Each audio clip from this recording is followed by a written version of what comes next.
Hello everyone, કેમ છો? તો આજની વાત છે કે ઇલેક્શન તો આવે છે એટલે રોજ રોજ નવા કાયદા આવે તેમ સરકારે એક જાહેરાત કરી કે હવે સ્કૂલમાં ગુજરાતી ભાષા ફરજિયાત કરવામાં આવશે. આ સાંભળતા જ ઇંગ્લિશ મીડિયમ બચ્ચાઓની મમ્મીઓમાં ખળભળાટ મચી ગયો. તો પછી સાંભળો મમ્મીઓના વાર્તાલાપ. ખબર પડી હવે સ્કૂલમાં ગુજરાતી લેંગ્વેજ કમ્પલસરી થવાની છે. OMG, ઓ માડી રે, વોટ વિલ હેપન નાઉ? આપણા કિડ્સને જિંગલ બેલ ગાવા પર બાન આવશે. No, but they will have to learn all this Gujarati કવિતાઝ ઓલ્સો. ઓ લાઈક જાગને જાડવા? મારી mother in law daily sing કરે છે એવું? ઇવન વર્ડ્સ, કિડ્સ લોકોએ દુહાઝ એન્ડ છંદાઝ ગાવા પડશે. ઓ માય ગોડ, લાઈક ડાયરાસ? તો આપણા kids will become desi balloon, you know. I know, but what to do? મને તો ટેન્શન થાય છે કે નાવ અવર કિડ્સ એક્ઝામમાં 91% અને 99% કેવી રીતે સ્કોર કરશે.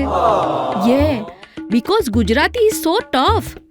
ઇવન વોટ્સએપમાં ગુજરાતી ચેટિંગ કરવાનું કેટલું ઓકવર્ડ છે. એન્ડ આટલા શોર્ટ ટાઈમમાં ગુજ્જુ લેંગ્વેજના ક્લાસીસ બી who will start? That means કે આપણે ઘરમાં ગુજરાતી ટીચરને પ્રાઇવેટ ટ્યુશન માટે કોલ કરવાનો? They will spoil our English.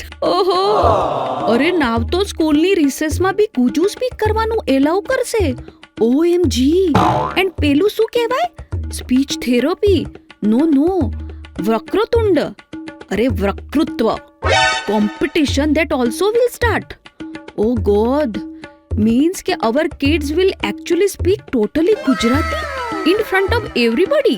કેટલું ઇન્સલ્ટિંગ લાગશે નહીં? I know, but what to do? I have one idea. પેલું આપણું પેરેન્ટ્સનું ફી રિડ્યુસ કરવાનું મૂવમેન્ટ ચાલે છે ને, હા તો એ સ્ટોપ કરી દઈએ તો? વી ટેલ ટુ ગવર્મેન્ટ કે તમે અમારી સ્કૂલની ફી હજી હાઈ કરવા દો. But Y? તો આપણે કહી શકીએ ને ફીસ વધારે આપીએ છે તો they have to listen us and speak only English, no Gujarati. Yes, that's a great idea, ho? Come on, let us see all Gujus. એટલે ચાલો ગુજરાતીઓને બતાડી દઈએ. અરે આવું કેવું? Thank you so much. તો શેર કરજો તમારા ગ્રુપ, ફ્રેન્ડ્સ, ફેમિલીમાં. હું આવતી રહીશ તો પ્લીઝ ફોલો કરજો. આવજો, જલ્દીથી મળીએ. અને ભૂલતા નહીં ક્લિક કરવાનું બેલ આઇકન પર નવા અપડેટ્સ માટે.